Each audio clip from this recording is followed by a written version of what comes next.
The Shawnee Tribe has lasted from 1000 CE until today, where they spend most of their time in Oklahoma.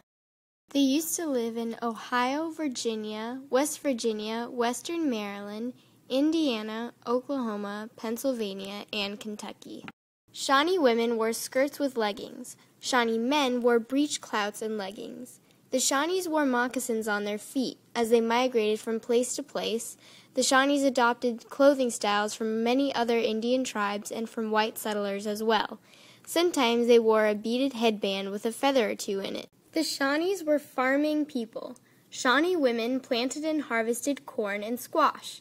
Shawnee men hunted in the forest for deer, turkeys, and small game and went fishing in the rivers and lakes.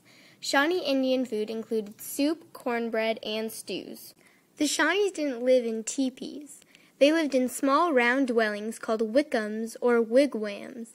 Each Shawnee village also included a larger council house built from wood.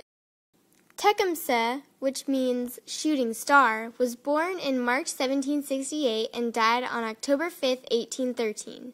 He was also known as Tecumtha or Tecumthe, and he was the Native American leader of the Shawnee Tribe, and he had a large tribal confederacy known as Tecumseh's Confederacy. This opposed the United States during Tecumseh's War in the War of 1812.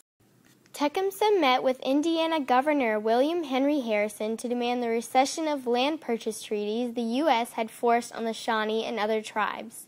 With a vision of establishing an independent American Indian nation east of the Mississippi, Tecumseh worked to recruit troops to the Confederacy from the southern United States.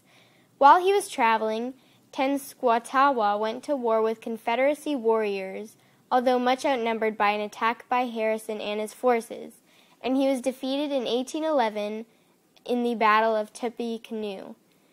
While Tecumseh was in the south, Governor Harrison marched from Vincennes with more than 1,000 men. On November 6, 1811, Harrison's army arrived outside Prophetstown. Harrison encamped his army on a nearby hill, and during the early dawn hours of November 7th, the Confederacy launched a sneak attack on his camp. In the Battle of Tippecanoe, Harrison's men held their ground, and the Indians withdrew from the village after the battle. The victorious Americans burned down the town and returned to Vincennes.